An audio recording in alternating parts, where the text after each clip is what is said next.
નમસ્કાર દર્શક મિત્રો, માત્ર રક્ષા ન્યૂઝમાં આપ સૌનું હાર્દિક સ્વાગત છે। પાદરા તાલુકાના માસર ગામે મુકુલ બાંધવ ફાઉન્ડેશન અને ફિનોલેક્સ કંપની દ્વારા ખેડૂતોને આંબાના છોડનું વિતરણ કરવામાં આવ્યું, જેમાં એક ખેડૂતને 5 આંબાના છોડ આપવામાં આવ્યા હતા, જેમાં 1000 જેટલા આંબાનું વિતરણ કરાયું હતું, જેમાં ફિનોલેક્સ કંપનીના મિતુલ બારોટ તથા કંપનીના સાહેબ અને પાદરા તાલુકા પંચાયત સદસ્ય રામજીભાઈ રબારી ઉપસ્થિત રહ્યા હતા।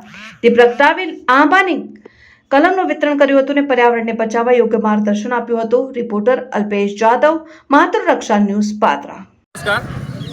આજ રોજ ફિનોલેક્સ ઇન્ડસ્ટ્રીઝ લિમિટેડ અને મુકુલ બાંધવ ફાઉન્ડેશન દ્વારા માસર ગામના 190થી વધારે ખેડૂતોને 5 આંબાની કલમનું ડોનેશન કરવામાં આવ્યું છે। ફિનોલેક્સ કંપની હંમેશા એન્વાયરમેન્ટ માટે કામ કરતું આવ્યું જ છે। આ વર્ષે જણાવતા આનંદ થાય છે કે અમે લોકો 16 જેટલા અલગ અલગ લોકેશન પર અમે લોકો પ્લાન્ટેશન કરવા જઈ રહ્યા છીએ। તેમાંથી આજે માસરનું છે અને 2800થી વધારે પણ પ્લાન્ટ્સનું અમે લોકો પ્લાન્ટેશન કરીશું પાદરા તાલુકામાં।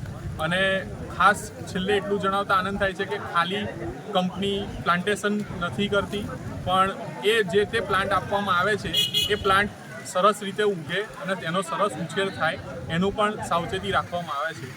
તો જેથી આજે અમે લોકો જે આયોજન કર્યું ને ગ્રામજનોએ જેટલો અમને લોકો ઉત્સાહ બતાવ્યો અને ગામમાં રામજીભાઈ તરફથી અને બીજા ગામના લોકો તરફથી અમને લોકોને કંપનીને જે આવકાર મળ્યો